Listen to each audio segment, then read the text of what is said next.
தொடர்ந்து நாம் தேவனுடைய செய்திக்கு நேராக கடந்து செல்வோம். கொஞ்ச நேரம் கர்த்தருடைய வார்த்தையை நாம் தியானிப்போம். கர்த்தர் நல்லவர், அவர் அற்புதமானவர், அவர் அதிசயமானவர். ஹல்லேலூயா. அவர் சொல்கிறாரு, என்னுடைய நாமம் என்னவா இருக்கும், அதிசயமாக இருக்குங்கிறாரு. ஸோ அவரை பார்த்தாலே நீங்கள் ஒரு அதிசயமாக என்ன பண்ணணும், பார்க்கணும். நம்முடைய வாழ்க்கையில் அவர் அதிசயம் செய்கிறவர், அற்புதங்களை செய்கிறவர், நினச்சி பார்க்க முடியாத, கிரகிக்க முடியாத காரியங்கள் என்ன பண்ணுகிறவர், அவர் செய்கிறவர் என்கிறது நம்ம நம்பணும் பாருங்கள். ஏன்னா முதல்ல ஸ்டார்டிங்கில் தான் என்ன பண்ண முடியாது, நம்ப முடியாது. ஆபிரகாம்லாம் என்ன பண்ண முடியாது, ஸ்டார்டிங்கில் நம்பலை. அதுக்கப்புறம் வந்து கர்த்தர் என்ன பண்ணார், செஞ்சார், நாங்கள் விசுவாசித்தாங்க. இப்படி ஒவ்வொருத்தரும் பார்க்கும்போது பார்த்தீங்கன்னா ஆரம்ப காலகட்டத்தில் அவங்க என்ன பண்ணலை, நம்பலை. ஆனால் அதுக்கப்புறம் கர்த்தர் அவங்களுக்கு என்ன பண்ணார், செஞ்சார். இதெல்லாம் பார்க்கும்போது நமக்கு தோணுது, அப்போ கர்த்தர் நிச்சயமாக என்ன பண்ணுவார், செய்கிறவராக இருக்கிறார். அவரை நம்பினவர்களை அவர் வெட்கப்படுத்துவதே இல்லை. ஹல்லேலூயா. உங்களுக்கு சொன்னபடியே அவர் செய்து முடிக்கிறவர். ஹல்லேலூயா. வாக்கு பண்ணுவார், வாக்கு பண்ணதுக்கப்புறம் என்ன பண்ணுவாராம், விசிட் பண்ணுவாராம். வாக்கு யார் மூலிமா பண்ணுவார்னா, இங்கே என் மூலிமா உங்களுக்கு என்ன பண்ணுவார், வாக்கு பண்ணுவார். உங்கள் கனவு மூலிமா உங்களுக்கு வாக்கு பண்ணுவார். உங்களுடைய சிந்தனைகள் யோசனைகள் மூலமாக உங்களுக்கு என்ன பண்ணுவார், வாக்கு பண்ணுவார். உங்களை அறியாமலே ஒரு கேள்வி வரும், ஆட்டோமேட்டிக்காக அதுக்கு பதில் என்ன ஆயிரும், உங்களுக்கே கிடைச்சிடும். இதெல்லாம் யார் பேசுகிறதுனா அவர் வேலை தான், பரிசுத்த ஆவியானவர் வேலை தான். உங்களுக்குள்ளே ஒரு கேள்வி வரும், உடனே அதுக்கு என்ன கிடைக்கும், ஆன்சர், பதில் கிடைக்கும். அதுவும் பரிசுத்த ஆவியானவருடைய வேலை தான் பாருங்கள். அப்போது வாக்கு பண்ணார்னா கண்டிப்பாக உங்களை விசிட் பண்ண வருவார். அது யார் மூலிமா அது என்ன பண்ணுவார், வருவார். சாராளுக்கு வாக்கு பண்ணினார், நேரில் பார்க்க ஆபிரகாம் பார்க்க என்ன பண்ணிட்டாருங்க, வந்துட்டாங்க. 3 புருஷர் என்ன பண்ணார்கள், விசிட் பண்ணாங்க. விசிட் பண்ணி அதை கன்ஃபார்ம் என்ன பண்ணுறாங்க. வாக்கு பண்ணினார், விசிட் பண்ணுவார், சொன்னபடி. அவ்வளோதான். உங்களுக்கு வார்த்தை வந்துச்சுன்னா ஒரு நம்பிக்கை உண்டு, கண்டிப்பாக என்னை விசிட் பண்ண போகிறாருன்னு. கண்டிப்பாக நான் அவரை பார்ப்பேன். அவர் சொன்னது என்னவோ அதை அப்படியே செஞ்சு முடிச்சிருவார் வாழ்க்கையில். கர்த்தர் குறித்த நேரம் உங்களுக்கு என்ன பண்ணியிருக்கிறாரு, வச்சிருக்கிறாரு. நாங்கள் வந்து பைபிள் வசனத்தை வாசிச்சுட்டு நம்ம அந்த காரியங்களை என்ன பண்ணுவோம், பேசுவோம். இயல்பாகவே பைபிள் காரியங்களை வாசிச்சுட்டு இயல்பாகவே நம்ம வந்து பேசுவோம். இது மாதிரி வாசிச்சிருக்கோம், அந்த மாதிரி அன்றைக்கி அந்த என்ன பண்ணுறோம், பேசுகிறோம் அப்படின்ட்டு. ஆனால் நேற்று சனிக்கிழமை நாங்கள் இங்கே யதார்த்தமாக பேசுனது, நான் உள்ளே போய் பார்க்குறேன், எனக்கு கர்த்தர் வார்த்தை மூலமாக பேசுகிறாரு. இங்கே யதார்த்தமாக பேசுனது அங்கே வார்த்தையாகவே என்ன பண்ணிட்டாரு, கொடுத்துட்டாராம். இங்கே யதார்த்தமாக என்ன பேசணும், நிறைய பேர் விடுபட்டு போயிருக்கிறாங்க, அவங்கள என்ன பண்ணணும், நம்ம சபைக்கு வரணும் அப்படின்னு சொல்லிட்டு பேசணும். பேசிட்டு நான் உள்ளே போயிட்டு ஃபோன் பைபிள் இருக்கு, அதில் நான் சும்மா ஓப்பன் பண்ணி பார்க்கும்போது ஒரு வசனம் வருது. என்ன அப்படின்னா, உங்களிலே தள்ளுண்டு போனவர்களை திரும்ப என் வாசஸ்தலத்துக்கு நேராக நான் கூட்டி சேர்ப்பேன். எல்லாருமே வசனத்தை படிச்சுட்டு அதுக்கேற்ற மாதிரி பேசுவார்கள். ஆனால் இங்கே நம்ம யதார்த்தமாக பேசின காரியங்களும் சிந்திச்ச காரியங்களையும் அவர் வசனத்தின் மூலமாக நம்மளுக்கு உறுதிப்படுத்துகிறார். அது சொன்னார். இன்னைக்கு என்ன பண்ணாங்க, காலையில் வந்தாங்க, இனிமேலும் வருவார்கள். உதிக்கிற இந்த இடத்துல ஜனங்கள் தேடி வருவார்கள். உதிக்கிற உன்னிடத்தில், உதிக்கிற ஒளியின் இடத்துல என்ன பண்ணுவார்களா, சாதிகள் வருவார்களாம். ஹல்லேலூயா. ஆமென். அவர் நல்லவரும். இந்த டயலாக் நாம் எப்பவுமே சொல்லிடணும். அவர் நல்லவரும். ஆமாம், எப்போதும் கெட்டது தீங்கு நினைக்காத தேவன் நம்முடைய தேவன். ஹல்லேலூயா. ஆமென். உங்கள் வாழ்க்கையில் ஒரு சோதனைகள் வருது அப்படின்னா அது என்ன சோதனையாக இருக்கும் அப்படின்னா, உங்களை பலபலத்து உங்களை வந்து மினுக்க செய்கிற ஒரு அந்த சோதனை தான் இருக்குமே தவிர உங்களை டேமேஜ் பண்ணுற சோதனையாகவே இருக்கவே இருக்காது. கடவுள் ஏன் தான் இப்படி கடவுள் ஏன் தான் என்னை மட்டும் இப்படி சோதிக்கிறானோ, அங்கங்கே சொட்டையாக ஆகுது என் வாழ்க்கையில் அப்படின்னு கடவுள் சோதிச்சார்னா சொட்டையாக ஆகாது. காலையில் பார்த்த மாதிரி அக்னியினால் பொண்ணு என்னாகுமா, மினுக்குமா. அந்த ஆச்சாரியனுடைய சாயல், அந்த முகம் வந்து அந்த தங்கத்தில் என்ன பண்ணோம், தெரியுமா, அக்னியில் படப்பட. அது மாதிரி உங்களை அக்னியில் படப்பட நீங்கள் படப்பட உங்களிடத்தில் அக்னிக்கு வர வர வர அவருடைய சாயலை உங்களிடத்தில் காண்பார்கள். ஹல்லேலூயா. அப்பேற்பட்ட தேவன் நம்முடைய தேவன். எஸ்தர் வாழ்க்கையில் அந்த மாதிரியான அற்புதங்கள் என்ன பண்ணியிருக்கிறாரு, செஞ்சிருக்கிறாரு. நேற்று வரைக்கும் பாத்திரங்கள் விழுந்த பொண்ணு மறுநாள் என்ன ஆயிட்டாங்க, ராணி ஆயிட்டாங்க. காலையெல்லாம் பார்த்தோம்.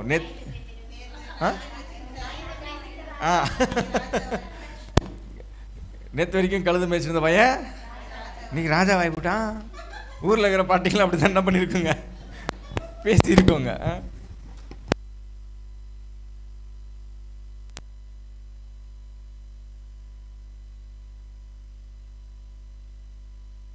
Hello check. ஹலோ.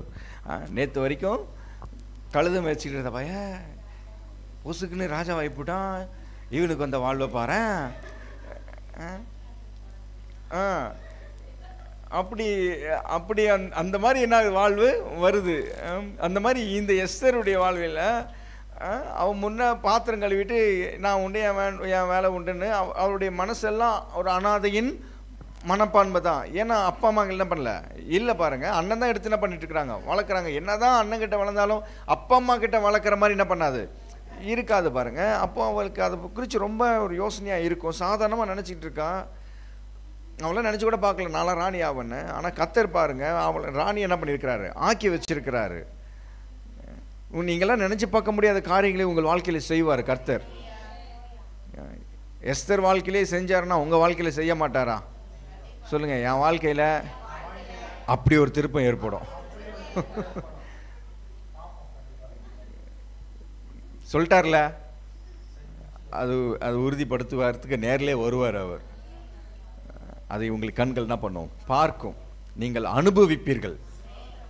சொல்லுங்கள், இந்த சாட்சியெல்லாம் நான் அனுபவிப்பேன். ஏற்கனவே நடந்த சாட்சியெல்லாம் நீங்கள் என்ன பண்ணுவீங்க, அனுபவிப்பீங்க. நேற்று நான் மாதிரி இருந்தேன், ஆனால் இன்னைக்கு வேற மாதிரி இருக்கிறேன்னு. எஸ்தருடைய வாழ்க்கையில் பாருங்கள், அவர் ராணி ஆயிட்டான், கொண்டு வந்து நிப்பாட்டிட்டாங்க. இப்போ மொர்தெகாய் என்ன பண்ணுறான், சொல்கிறான் ராணிக்கிட்ட, இங்கே பாரு உன் பூர்வீகெல்லாம் எதுவும் என்ன பண்ணிடாத, சொல்லிடாத. இதெல்லாம் ஏற்கனவே பார்த்தோம் இல்லையா, உன் பூர்வீகத்தை எதுவும் என்ன பண்ணிடாத, சொல்லிடாத அப்படின்லாம் சொல்லி என்ன பண்ணிக்கிறான், வச்சுக்கிறான். அவங்களும் என்ன பண்ணுறாங்க, சரிங்க நான் அப்படி என்ன பண்ணுறாங்க, கீழ்படுகிறாங்க. நெக்ஸ்ட்டு இந்த ஆமான் உள்ள வில்லன் என்ன ஆகுறாரு, என்ட்ரி ஆகுறாரு இல்லையா. ஏன் என்ட்ரி ஆகுறார், அவர் மந்திரி என்ன பண்ணியிருக்கிறார், ராஜா வச்சிருக்கிறாரு. மந்திரி ஆக்கிட்ட பிறகு இந்த மொர்தெகாய் ஆமான் என்ன பண்ண மாட்டேங்கிறான், வணங்க மாட்டேங்கிறாங்க. முன்விரோதமா முன்பகையா அப்படின்னு பார்த்தா இது வரைக்கும் நம்ம இல்லைன்னு தான் நினச்சிக்கிட்டு இருக்கோம். ஆனால் இருக்கு, முன்னே ஏதோ ஒன்று நடந்திருக்கு. அதனால தான் இப்போ இவன் என்ன பண்ண மாட்டேங்கிறான், வணங்க மாட்டேங்கிறான். அவன் பண்ண சேஷ்டை நல்லா தெரிஞ்சிருக்கும் போல இருக்கு. அதனால என்ன பண்ண மாட்டேங்கிறான், வணங்கவே மாட்டேங்கிறான். பாருங்க, எல்லாரும் வணங்குறாங்க, ஆனால் இவன் மட்டும் என்ன பண்ண மாட்டேங்கிறான், வணங்க மாட்டேங்கிறான். மொர்தெகாய் வாசல்லே நிற்கிறாரு, போர்ச்சேகவன் மாதிரி.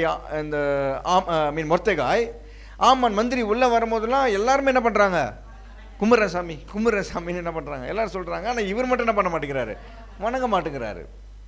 என்னடா ரீசன் அப்படின்னு பார்க்கும் அப்படின்னா, இந்த மொர்தெகாய் எந்த வம்சத்தில் வரார் அப்படின்னா பென்யமீன் வம்சத்தில் என்ன பண்ணுறாரு, வராரு. 2ஆம் அதிகாரம் எடுங்க, உங்களுக்கு தெரியும் இல்லையா, 5ஆம் வசனம்.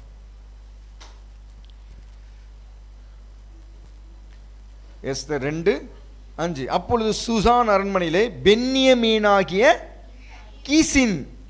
கீசின் குமாரன் சீமேயினுடைய மகனாகிய யாவீரின் குமாரன் மொர்தெகாய் என்னும் பேருள்ள ஒரு யூதன் இருந்தான். இப்போ மொர்தெகாய் எந்த கோத்திரத்தான், பென்யமீன் கோத்திரத்தான் ஆயிடுச்சு, தெரிஞ்சிருச்சு. பென்யமீன் கோத்திரத்தான் வந்து யார் முதல்ல வந்தது, ராஜாவா? முதல் இஸ்ரவேலுக்கு ராஜா சவுல். பென்யமீன் கோத்திரத்திலிருந்து யார் வந்தது, சவுல் தான் வந்தார். இஸ்ரவேலுக்கு முதல் ராஜா யாரு, சவுல். அவர் எந்த கோத்திரத்தான், பென்யமீன் கோத்திரத்தான். எடுங்க 1 சாமுவேல். நீங்க நினைக்கிறத பார்த்தா அப்படியே ஆங்குறீங்க.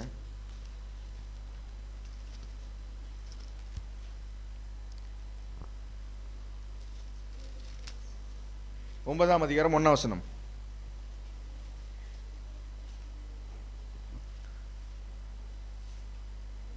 நெட்டு கிடைக்கல, சரி மட்டும் ரெக்கார்ட் பண்ணி விட.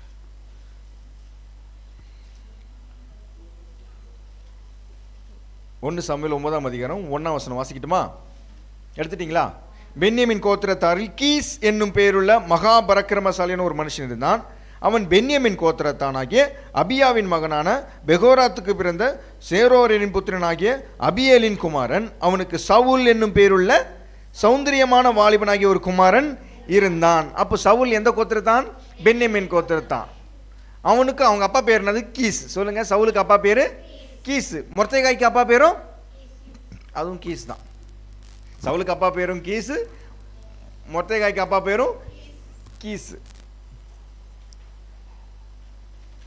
கீஸின் குமாரன் சீமேனுடைய மகனாகிய யாவீனின் குமாரனாகிய மொர்தெகாய். அப்போ தாத்தா கொள்ளு தாத்தா போல் இருக்கு. யாருக்கு? மொர்தெகாய்க்கு கொள்ளு தாத்தா யாரு? கீஸ்.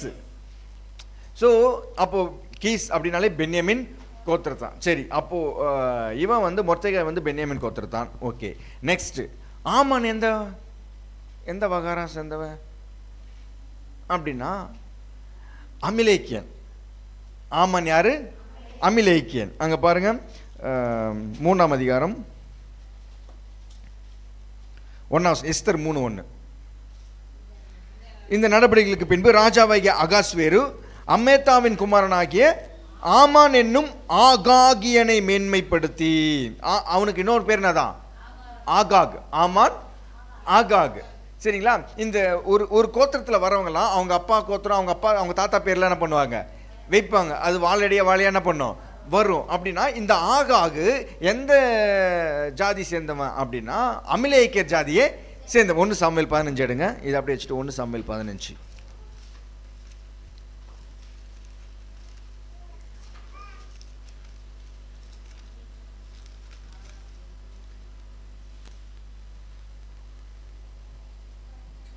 கர்த்தர் வந்து என்ன சொல்றாரு? 2ஆம் வசனம் பாருங்க, 15:2. சேனைகளின் கர்த்தர் சொல்லுகிறது என்னவென்றால், இஸ்ரவேலர் எகிப்திலிருந்து வந்தபோது இந்த அமலேக்கு அவர்களுக்கு வழிமறித்த செய்கையை மனதிலே என்ன பண்ணியிருக்கிறேன்? வச்சிருக்கிறேன். ஏ அப்பா, எப்போ ஜனங்க இஸ்ரவேல் ஜனங்க அந்த வனாந்திரத்தில் வந்தாங்க, அது இன்னமும் என்ன பண்ணுகிறாராம்? என் பிள்ளைக்கு நீ வழி விடல இருக்குன்னு அப்படின்னு அது மனசுல என்ன பண்ணுகிறாராம்? எப்போ நடந்தது இன்னும் மனசுல வச்சுருக்கிறாரு பாருங்க. உங்களுக்கும் சரி அப்படிதான். உங்களுக்கு எப்பயாச்சும் ஏதாச்சும் யாராவது ஒருத்தர் பண்ணியிருப்பாங்க, அது நீங்களே மறந்துருக்கலாம், ஆனால் அவர் மறக்க மாட்டார். அன்னைக்கு வந்து என் மக்களை நீ இப்படி பேசினல, அதை நான் மனசுல வச்சுன்னுக்கிறேன். உங்களுக்கு விரோதமாய் பேசினுக்கிறவர்களை அவர் நினச்சிக்கிட்டு இருக்கிறாரு. நான் மனதில் வைக்கிறேன். அங்கே பாருங்க, இப்போதும் நீ போய் அமலேக்கை மடங்கடித்து அவனுக்கு உண்டான எல்லாவற்றையும் சங்கரித்து அவன் மேல் இரக்கம் வைக்காமல் புருஷங்க, ஸ்திரீகள், பிள்ளைகள், குழந்தைகள், மாடுகள், ஆடுகள், ஒட்டகங்கள், கழுதைகள் எல்லாத்தையும் என்ன பண்ணணுமா? ஒன்று கூட விற்கக்கூடாது, எல்லாத்தையும் என்ன பண்ணிடணும்? கொண்டு போட்டுருணும்னு சொல்லிட்டாரு. அமலேக்கியர்கள் ஒன்று கூட என்ன பண்ணக்கூடாது? இருக்கக்கூடாது. ஆனால் சவுல் என்ன பண்ணிட்டான் தெரியுங்களா? நீங்கள் தொடர்ந்து வாசித்து பார்த்தீங்கன்னா அந்த ராஜாவை உயிரோட வச்சுட்டான், ஜனங்களும் உயிரோட வச்சுட்டாங்க. நல்ல நல்ல ஆட்களை, ஆடு மாடுகள்லாம் நல்லா ஃபர்ஸ்ட் குவாலிட்டி இருக்கிற ஆடு மாடுகள்லாம் என்ன பண்ணிக்கிட்டான்? எடுத்து வச்சுக்கிட்டான். சாமுவேல் தீர்க்கதரிசி சொல்கிறார், நீ பண்ணது தப்பு, எல்லாத்தையும் க்ளோஸ் பண்ணடானா என்ன பிடிச்சி நீ என்ன பண்ணுகிற? வச்சிட்ருக்கிற அப்படின்னு சாமுவேலை கோவப்பட்டு இனி வந்து உன் ராஜ்யம் உங்ககிட்ட என்ன பண்ணாது? நிலை நிற்காது, அது பிடிங்கி இன்னொருத்தருக்கு என்ன பண்ணும்? கொடுக்கப்படும் சொல்லிட்டான். அந்த அமலேக்கியன் வம்சத்தில் வந்தவன் தான் இந்த ஆமான். இப்போ இவன் நினைக்கிறான், மொர்தெகாய், ஏப்பா எங்கள் அப்பா பூட்டான் சவுல் வந்து உங்களை என்ன பண்ணிட்டாரு? கொல்லாமல் உங்களை விட்டுட்டாரு. நீங்கள் அழிக்கப்பட வேண்டியவர்கள். அழிக்கப்பட வேண்டிய நான் உன்னை வணங்கணுமா? நான் வணங்கணும்னா அப்போ நான் உன்னை ஆதரிக்கிறேன்னு அர்த்தம். ஆனால் கர்த்தர் சொன்னது என்னது? அமலேக்கியரே என்ன பண்ணக்கூடாது? இருக்கக்கூடாது. இந்த ஒரு விஷயத்துக்காக தான் இந்த மொர்தெகாய் ஆமானை என்ன பண்ணல? வணங்கல. வணங்காததை கண்டு இந்த ஆமான் என்ன பண்ணுறான்? சூழ்ச்சி பண்ணுறான். இதெல்லாம் 2 வாரமாக என்ன பண்ணிட்டு இருந்தோம்? பார்த்துட்டு இருந்தோம். உங்களுக்கு அவனுக்கு எதிராக என்ன பண்ணுறாங்க? சூழ்ச்சி பண்ணுறாங்க. மொர்தெகாயை மட்டும் அழிக்கிறது எனக்கு விருப்பம் கிடையாது, அது லேசான காரியம். அந்த குலத்தையை நான் என்ன பண்ண போகிறேன்? அழிக்க போகிறேன் அப்படின்னு சொல்லிட்டு அவன் சூழ்ச்சி பண்ணிட்டு இருக்கிறான். இந்த சூழ்ச்சியானது மொர்தெகாய் கேள்விப்பட்டு எஸ்தருக்கு என்ன பண்ணுறான்? சொல்கிறான், போய் என்ன பண்ணுங்க, ராஜாக்கு போய் அறிவி அப்படின்னா, ராஜா கூப்பிடாம என்னால் என்ன பண்ண முடியாது? போக முடியாது. அவர் கூப்பிட்டா தான் என்ன பண்ணணும்? போகணும். அப்போ இவன் சொல்கிறான், யாரு கண்டா இப்படிலாம் காரியம் நடைபெறும், நம்ம குலம் காக்கப்படணும்னு உனக்கு இந்த ராஜ மேன்மை என்ன பண்ணியிருக்கலாம்? கிடைச்சிருக்கலாமே அப்படின்னு ஒரு வார்த்தை என்ன பண்ணுறாரு? மொர்தெகாய் சொல்கிறார் எஸ்தரை பார்த்து, ஏன் உனக்கு ராணி பறவை ராஜ மரியாதை, ஏன் ராணி சீட்டு உனக்கு கிடைச்சது அப்படின்னா, இந்த மாதிரி ப்ராப்ளத்தில் நீ ஹெல்ப் பண்ணணுன்ட்டு கர்த்தர் முன்கூட்டியே ஒன்று என்ன பண்ணியிருக்கிறாரு? அதிகாரியை வச்சிருக்கிறாரு. கர்த்தர் நம்முடைய ஒவ்வொருடைய வாழ்க்கையிலும் உங்களுக்கு ஒரு காரியம் கிடைச்சதுன்னா அதற்கான சொல்யூஷனை ஏற்கனவே பின்னாடி வருகிற காரியங்களுக்கு ஒரு ஆன்சரை, ஒரு விடையை நீங்கள் கொடுக்கும்படியாக கர்த்தர் உங்களை வச்சிருக்கிறார். ஒரு மேன்மையை உங்களுக்கு கொடுக்கிறார். ஒரு காரியம் வருதுன்னாக்கா பின்னாடி என்ன பிரச்சனை வந்தாலும் அதை தீர்க்கக்கூடியதான காரியங்கள் உங்களுக்கு இப்பவே கொடுத்துட்றாரு. இது யாருக்குமே தெரியாது பின்னாடி பிரச்சனை வருதுன்னு. ஆனால் அதுக்கு தீர்வு எப்போ கொடுத்துட்டாரு? அப்பவே கொடுத்துட்டாரு. ஸோ நம்முடைய தேவன் உங்களுடைய பிரச்சனைகளுக்கு முதல்ல ஆன்சரை கொடுத்துறவர். உங்களுடைய கஷ்டங்களுக்கு முன்னாடியே உங்களுக்கு பண கஷ்டம் இருந்தாலும் சரி, பணம் முதலே வந்துடும். என்னவா இருந்தாலும் கர்த்தர் முதலே அது உங்களுக்கு என்ன பண்ணுவார்? தீர்ப்பை கொடுத்துருவார். அது உங்களுக்கு ஃபஸ்ட்டே கிடச்சிரும் பாருங்க. அதை வச்சு நீங்கள் ஈஸியாக ப்ராப்ளத்தை என்ன பண்ணிடலாம். பிரச்சனை வந்ததுக்கப்புறம் அவர் மண்டை சொறியவர் அல்ல. ஐயோ உங்களுக்கு இந்த மாதிரி பிரச்சனை வந்துச்சு என்ன பண்ணணும்னு தெரியலையேன்னு முன்கூட்டியே எல்லாவற்றையும் செட் பண்ணி வச்சிருக்கிறவர் நம்முடைய ஆண்டவர். உங்களுக்கு அதுக்கான தகுதியிலும் உங்களுக்கு என்ன பண்ணியிருக்கிறாரு? கொடுக்கிறவராக இருக்கிறாரு. இங்கே சூழ்ச்சி பண்ணுறான், எல்லாருக்கும் தெரிஞ்சு போச்சு. இப்போ எஸ்தர் போய் சொல்கிறா ராஜா கிட்ட, ராஜா கூப்பிடாத முன்னே என்ன பண்ணுறான்? போகிறான். செத்தாலும் என்ன பண்ணுறேன்? சாகுறேன் அப்படின்னு சொல்லி ராஜா கிட்ட போய் நிற்கிறான். ராஜா செங்கோலை நீட்டுறான். வா உள்ளே வா, என்ன விஷயம்னு. ஒன்றும் இல்லை ராஜா, கேளு, இந்த ராஜ்யத்தில் பாதி கூட உனக்கு என்ன பண்ணிடுறேன்? கொடுத்துட்றேன். பாதி நாடு எனக்கு கொடுத்துருங்க அப்படின்னாலும் நான் என்ன பண்ணிடுறேன்? கொடுத்துட்றேன் அப்படின்னு ராஜா சொல்கிறார் எஸ்தர்கிட்ட. எஸ்தர் அதெல்லாம் ஒன்றும் வேணாம் ராஜா, என் வீட்டுக்கு சாப்பிட்டா போதும் அப்படிங்கிற. அப்படியாம்மா? அவ்வளோதானா? அவ்வளோதான். வீட்டுக்கு என் கையால் சமைச்சு உங்களுக்கு என்ன பண்ணணும்? போடணும். சாப்பிட்டா மட்டும் போதும் அப்படின்னா. அப்படியா, சரி ஓகே. அப்படியே மந்திரி ஆமானையும் என்ன பண்ணிக்கோங்க, கூட்டிகிட்டு வாங்க அப்படின்னு சொல்லி ரெக்வெஸ்ட் பண்ணுறான். ஓகே, சாப்பிட்றதுக்கு தானே அப்படின்ட்டு என்ன பண்ணுறாங்க, எல்லாம் சொல்லி என்ன பண்ணுறாங்க, வராங்க. எல்லாம் விருந்து என்ன பண்ணுது, தடப்படலாம் நடக்குது. அதுக்கு முன்னாடி இந்த மொர்தேகாய் இவங்க கூட்டெல்லாம் உபவாசம் பண்ணி என்ன பண்ணுறாங்க, ஜெபம் இருக்கிறாங்க. ஏன்னா ஆபத்து என்ன பண்ணும்போது வரப்போது, அதுக்கு நம்ம உபவாசம் இருந்து என்ன பண்ணலாம், ஜெபம் பண்ணலான்னு இருக்கிறாங்க. இது பின்னாடி இந்த வேலையெல்லாம் என்ன பண்ணுது, நடக்குது. இந்த ராணியம்மா ராஜா அவங்க மந்திரியெல்லாம் கூப்பிட்டு என்ன பண்ணுறாங்க, விருந்து வைக்கிறாங்க. நல்லா சாப்பிட்டு கையில் தொடச்சிட்டு, என்னம்மா வேணும் உனக்கு சொல்லாமான்னு. ஒன்றும் வேணாம், மறுநாள் நாளைக்கு காலையிலையும் என்ன பண்ணுங்க, நாளைக்கும் லஞ்சுக்கு வந்துடுங்க. அவ்வளோதானம்மா? அவ்வளோதான், நாளைக்கும் லஞ்சுக்கு என்ன பண்ணிடுங்க, வந்துடுங்கன்னு சொல்கிறோம். இப்படிலாம் கவனிச்சு தடபுடலாம் விழுந்து விழுந்து ராணியை கவனிச்சதை பார்த்தா ஆமானுக்கு உட்கார முடியல. அப்படியே கால் கையெல்லாம் என்ன பண்ணுது, சீக்கிரம் வீட்டுக்கு போய் என் மனைவிக்கு இதெல்லாம் என்ன பண்ணணும் சொல்லணும், என்ன மரியாதை, என்ன உபசரிப்பு அப்படின்னு சொல்லி அவனுக்குள்ள ஒரு சந்தோஷம், ஒரு உற்சாகம் தாங்க முடியல. இருந்தாலும் அவனுக்கு ஒரு 100 மனசு இருக்கு. மொர்தேகாயை எப்படியாவது என்ன பண்ணிடணும், போட்டு தள்ளணும். எல்லா ராஜ சப்போர்ட்டும் நமக்கு என்ன பண்ணுது இருக்கு. முதல்ல இந்த விஷயத்தை போய் யாருக்கிட்ட சொல்லணும், என் மனைவி கிட்ட சொல்லணும்னு சொல்லிட்டு நேராக போகிறான் வீட்டுக்கு. அப்படியே விட்டு என்ன பண்ணுறாரு, நடந்து போகிறார். எப்போ மொதல் நாள் சாப்பிட்டே அந்த சந்தோஷத்தில் அந்த பூரிப்பில் போய் பார்க்குறாரு பொண்ணாடி. ஏம்மா என்னம்மா பண்ணுறவில்ல, வாமா எங்கன்னு, என்னங்க சொல்லுங்கள், அந்த பாத்திரங்கள் அடா அதை அப்படியே போட்டு வாமா, பெரிய விஷயம் இங்கே இருக்குன்னு. அப்புறம் அந்த அம்மா வராங்க, எல்லாம் வராங்க. இல்லை வாங்கடா, பெரிய விஷயத்த சொல்ல போகிறேன். என்ன கவனிப்பு தெரியுமா, என்ன மரியாதை தெரியுமா, என்னே ராஜா மாதிரி என்ன பண்ணியிருக்கிறாங்க, அப்பேற்பட்ட மரியாதை. அதுவும் ராணியம்மா எனக்கு என்ன பண்ணியிருக்கிறாங்க, அவங்க கையாலே மாவு பிசைஞ்சு ரொட்டி சுட்டு எனக்கு என்ன பண்ணியிருக்கிறாங்க, கொடுத்துருக்காங்கன்னா பாரு. இப்போ இவனுக்கு எவ்வளோ பெரிய மரியாதை இருக்குது பாரு அப்படின்னு சொல்லிட்டு தனக்கு கிடைச்ச மரியாதையும் தனக்கு கிடைச்ச அந்த சந்தோஷத்தையும் மனைவி கிட்ட என்ன பண்ணுறாங்க சொல்கிறாங்க. அவங்க மனைவி பேர் என்ன தெரியுமா, சிரேஷ். சொல்லுங்க, சிரேஷ். ஆமான் சிரேஷ். சிரேஷை கூப்பிட்டு சொல்கிறாங்க, இந்த மாதிரி எனக்கு அப்படி பண்ணாங்க, இப்படி பண்ணாங்க, ஆத்தாடி பூத்தாடின்னு என்ன பண்ணிட்டு இருக்கிறாரு, எல்லாரும் பேசிட்டு சொல்லிட்டு இருக்கிறாங்க. அந்த அம்மாவும் அப்படியான்னு சொல்லிட்டு கண்ணே என்ன பண்ணுது, கண்ணு பிதிங்க வருது, கலங்குது எல்லாருக்கும். சே என்ன மாதிரி ராஜ உபசரிப்புன்னு. ஆனாலும் ஒருத்தன் இருக்கிறான், எல்லாரும் எனக்கு சாதகம் பண்ணால் அவன் மொட்டை எனக்கு என்னவா இருக்கிறான், பாதகமாக இருக்கிறான். அவனை நான் வச்சுக்கிறேன் இரு அவனை அப்படின்னு சொல்லிட்டு செய்யுங்க. மனைவிங்கெல்லாம் ஒன்று சரியா தூக்கு மாதிரி என்ன பண்ணிடுவோம், செஞ்சிருவோம். தூக்கு மாதிரி தூக்க மரம், தூக்கு போடுகிற மரத்தை என்ன பண்ணுங்க, ரெடி பண்ணுங்க. நாளைக்கு சாப்பிட்டு முடிஞ்சதுக்கப்புறம் அந்த 12ஆம் மாதம் அந்த சொன்ன தேதியில் அவனை என்ன பண்ணுறோம், தூக்கில் போடுறோம், பார்ட்டி கொண்டாடுறோம். அவனை போடுறோம், பார்ட்டி கொண்டாடுறோம். இதுதான் ஃபைனல் டச்சு அப்படிங்கிற மாதிரி சூழ்ச்சியில் என்ன பண்ணிட்டாங்க. இந்த அவனும் அவங்க மனைவியும் அவங்க கொடுக்குற அவங்க கொடுக்குற வந்து அந்த ஐடியா தான் இதெல்லாமே. படிப்போம் அந்த வசனத்தை. எஸ் சார் எடுங்க.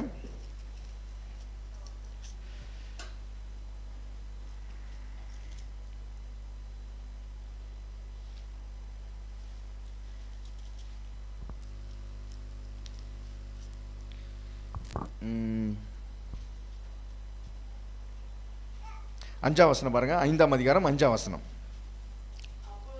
அப்பொழுது ராஜா எஸ்தர் சொற்படி செய்ய ஆமானை தீவிரித்து வரும்படி சொல்லி, எஸ்தர் செய்த விருந்துக்கு ராஜாவும் ஆமானும் என்ன பண்ணாங்களா? வந்தார்கள். விருந்திலே திராட்சரசம் பரிமாறப்படுகையில் ராஜா எஸ்தரை பார்த்து, உன் வேண்டுதல் தான் என்ன என்ன என்ன இந்த இதில் வருமே ஹஸ்பண்டுக்கு பீர் கொடுத்து கரெக்ட் பண்ணுற மாதிரி, அந்த மாதிரி இவன் வந்து திராட்சரசம் கொடுத்து வைன் கொடுத்து என்ன பண்ணுறாங்க? கரெக்ட் பண்ணுறாங்க பாருங்க. ராஜா எஸ்தரை பார்த்து, உன் வேண்டுதல் என்ன? அது எனக்கு கொடுக்கப்படும், அது உனக்கு கொடுக்கப்படும். நீ கேட்கிறது என்ன? நீ ராஜ்யத்தில் பாதி மட்டும் கேட்டாலும் உனக்கு என்ன பண்ணும்? கிடைக்கும் என்றான். அதற்கு எஸ்தர் பிரதித்திரமாக, ராஜாவின் கண்களில் எனக்கு கிருபை கிடைத்தது. என் வேண்டுதலையும் கட்டளையிடவும் என் விண்ணப்பத்தின்படி செய்யவும் ராஜாவுக்கு சித்தமாக இருந்தால் ராஜாவும் ஆமானும் நான் இன்னும் தங்களுக்கு செய்ய போகிற விருந்துக்கு நீங்க என்ன பண்ணணும்? வர வேண்டும் என்பதே என் வேண்டுதலும் இன்னும் விண்ணப்பமா இருக்கிறது. நாளைக்கு ராஜாவின் சொற்படி செய்வேன் என்றால். என்னம்மா வந்துட்டமா, சாப்பாட்டுக்கு வந்துட்டமா, போதுமா?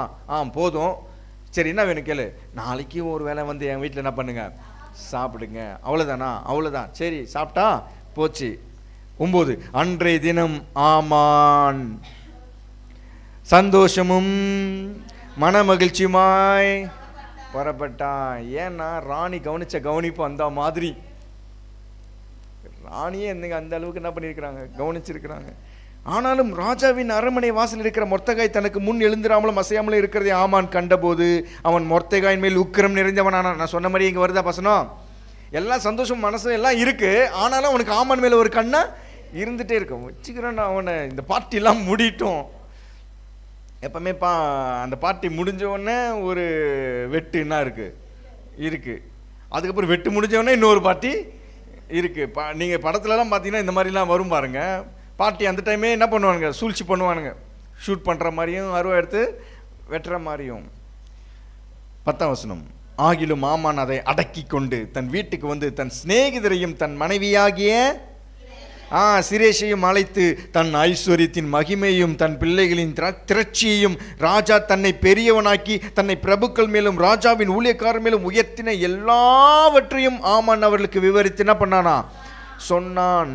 பின்னையும் ஆமான் ராஜஸ்திரியாகிய எஸ்தரும் தான் செய்த விருந்துக்கு ராஜாவுடனே கூட என்னை தவிர வேற ஒருத்தரும் என்ன பண்ணல, என்ன மட்டும் என்ன பண்ணியிருக்கிறாங்க, அப்படியே குறிப்பாக பேர் சொல்லி கூப்பிட்டுருக்குறாங்க அப்படின்னு என்ன பண்ணுறான்? அப்படியே அந்த கண்களில் என்ன தெரிஞ்சான்? ஒரு சந்தோஷம் இருக்கும் பாருங்க அவன் கண்ணில். ஒரு இது பார்த்தேன். அந்த மாதிரி இவன் வந்து அரண்மனையில் நடந்ததெல்லாம் எடுத்து என்ன பண்ணிட்டு இருக்கிறான்? எல்லாம் சொல்லிக்கிட்டு இருக்கிறான். சுரேஷ் அந்த மனைவி எல்லாம் சந்தோஷப்படுறாங்க. 13. ஆனாலும் அந்த யூதனாகிய மொர்தெகாயின் ராஜாவின் அரண்மனை வாசலிலே உட்கார்ந்திருக்கிறதை நான் காணும் அளவும் அவையெல்லாம் எனக்கு ஒன்றுமே, இவ்வளோ சந்தோஷமும் மன மகிழ்ச்சி எனக்கு இருந்தாலும் இந்த ஆமான் என்னை வணங்காது பார்த்தாக்க எனக்கு இந்த சந்தோஷம் வர்றதெல்லாம் எல்லாம் என்ன ஆயிடுது? எல்லாம் ஒன்றுமே இல்லை. அப்போ எதில் இவனுக்கு சந்தோஷம்? அவனை போட்டால் தான் இவனுக்கு சந்தோஷம் அப்படின்னு மனைவி கிட்ட வந்து சொல்கிறான். அப்பொழுது அவன் மனைவியாக சிரேஷும் அவனுடைய சிநேகிதர் எல்லாரும் அவனை பார்த்து அவங்க என்ன கொடுக்குறாங்க? ஐடியா கொடுக்குறாங்க. என்ன ஐடியா? 50 முழ உயரமான ஒரு தூக்கு மரம் செய்யப்பட வேண்டும்.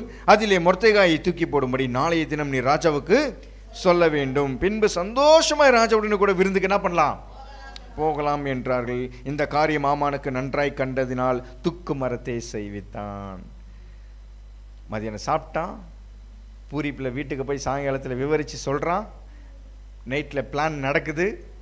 அப்போவே செய்ய ஆரம்பிச்சிட்டான். நைட்டாக போகிறான். ஐயோ ஆச்சாரி எந்திரியா ஆயாங்க, தூக்கு மரம் என்ன பண்ணணும்? செய்யணும், நல்லா தூக்கு மரம் செய் அப்படின்னு சொல்லி பெரிய தூக்கு மரத்தை என்ன பண்ணிட்டான்? செஞ்சு வச்சிட்டான். பொழுது விடிஞ்ச உடனே அவனை போடுறோம். நல்லா விருந்து ஜாலியாக என்ன பண்ணுறோம்? என்ஜாய் பண்ணுறோம். இந்த மாதிரி பிளான் அவன் பண்ணிகிட்டு இருக்கிறான். கர்த்தர் என்ன சும்மாவா இருப்பார்? நீ பண்ணுமா அவனே, நீ பண்ணுறதெல்லாம் பண்ணு, எல்லாம் பண்ணணுமோ பண்ணு. கோலியாத்து பட்டயத்தை தீட்டும் போதெல்லாம் உட்காந்து வேடிக்கை பார்த்துட்டு இருந்தார். நல்லா தீட்டு, ஏன்னா உன் கழுத்துக்கு அறுக்கணும், அதனால இன்னும் ஷார்ப்பாக இருக்கணும். நீ தீட்டுற பட்டையும் உன் கழுத்துக்கு என்ன பண்ணும்? வரணுங்கிறதுனால இன்னும் நல்லா ஷார்ப் பண்ணு, பத்தலை இன்னும் நல்லா ஷார்ப் பண்ணு.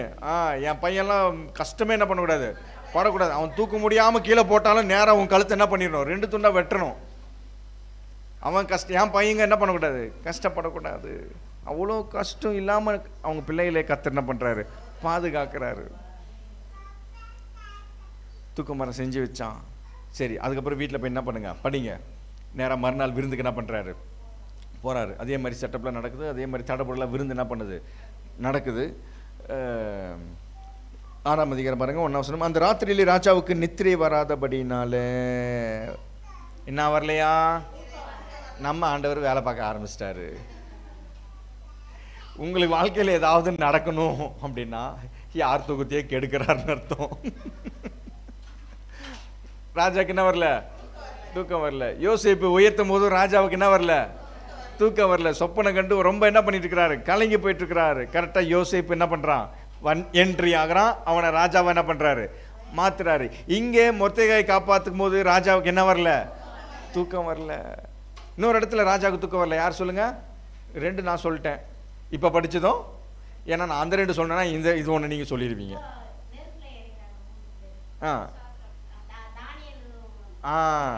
ஆமாம். நேபுகாத்நேச்சாருக்கு என்ன வரல, தூக்கம் வரல. ஒரு கனவு கண்டு அதுக்கு தானியேல் என்ன பண்ணுறாரு, விளக்கம் கொடுக்குறாரு. விளக்கம் கொடுத்த உடனே தானியேல் பிரதானி என்ன பண்ணிட்டாரு, ஆயிட்டாரு. இந்த மாதிரி தூக்கம் வராத டைமில் மறுநாள் காலையிலே கர்த்தருடைய பிள்ளைகளுக்கு ஒரு உயர்வு கிடைச்சிரும். உங்களுக்கு உயர்வு கிடைக்கணும்னா அன்னைக்கு ரைட்டு உங்கள் முதலாளிக்கு தூக்கம் வராது.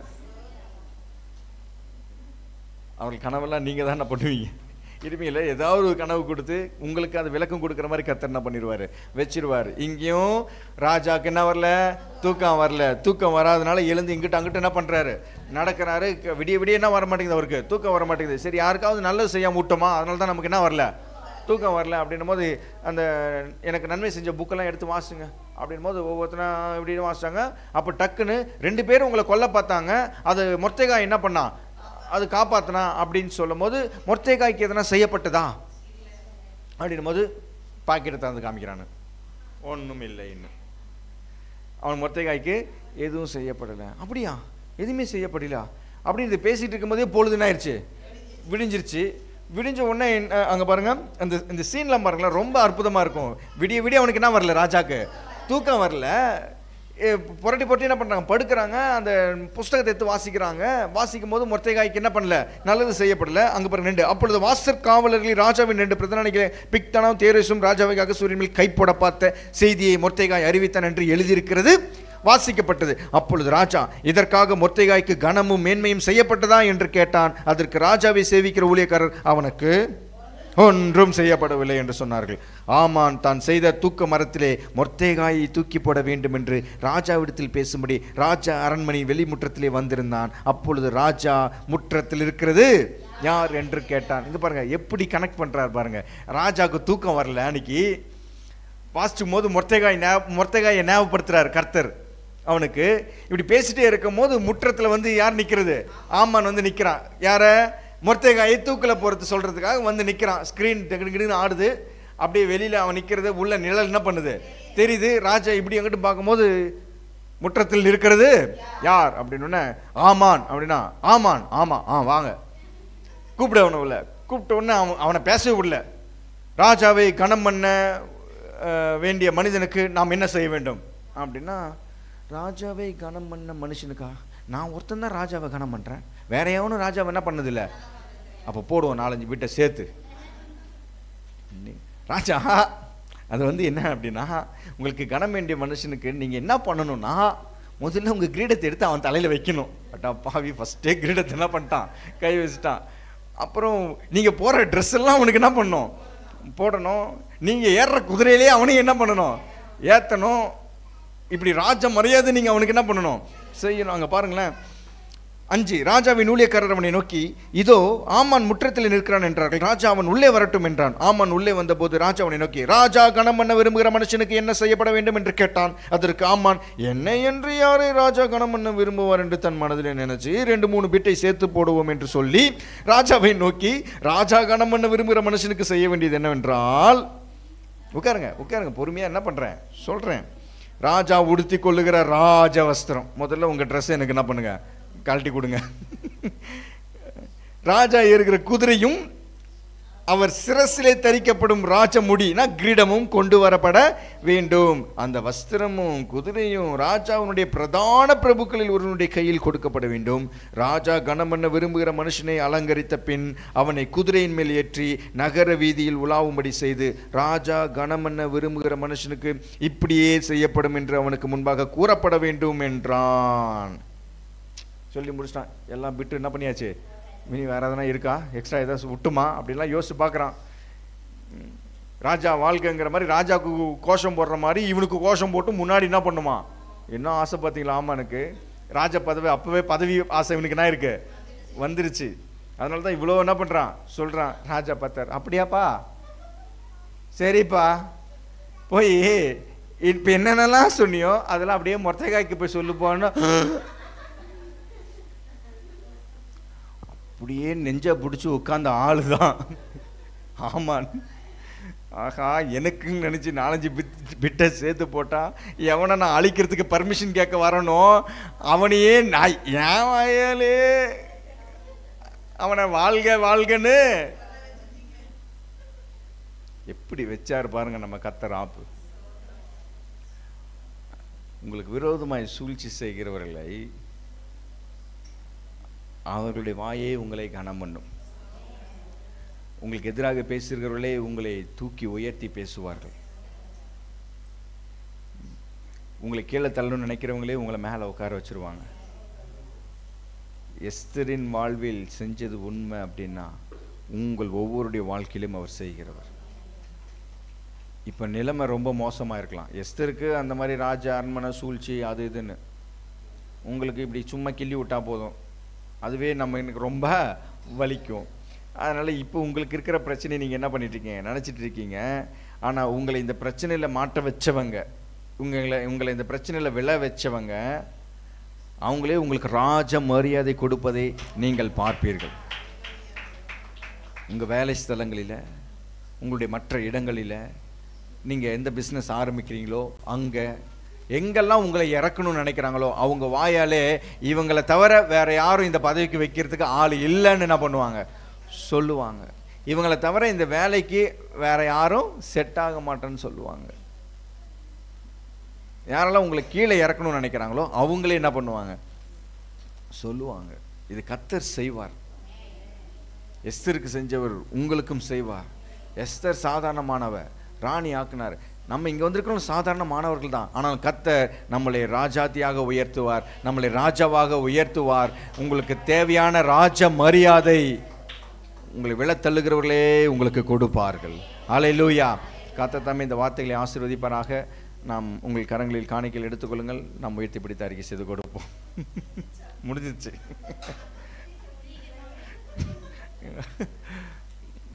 உயர்த்தி பிடிப்பும் அறிக்கை செய்வோம். பரலோக பிதாவே, இயேசு கிறிஸ்துவின் நாமத்தினாலே உம்மிடத்தில் வருகிறோம். பாவத்திலும் அக்கிரமத்திலும் வாழ்ந்திருந்த என்னை உம்முடைய இரத்தத்தினாலே நீதிமான் ஆக்கினீரே, அதற்காக உமக்கு நன்றி. நீர் கொடுத்ததிலிருந்து நாங்கள் உமக்கு கொடுக்கிறோம். இதை ஆசீர்வதிப்பீராக. இயேசு கிறிஸ்துவின் நாமத்தில் பிதாவே, ஆமேன். ஒரு பாடலை பாடும்போது நாம் கர்த்தருக்கு கொடுப்போம். எபினேசரே ஆராதனை, என் துணையாளரே ஆராதனை. எபினேசரே ஆராதனை, என் துணையாளரே ஆராதனை. மறப்பேனோ உமது அன்பை, நான் மறப்பேனோ உமது அன்பை. மண்டியிடுவேனும் தமது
காலையில் திருவிருந்து எடுக்காதவங்க யார் இருக்காங்க? காலையில் திருவிருந்து எடுக்காதவங்க எழுந்து நில்லுங்க.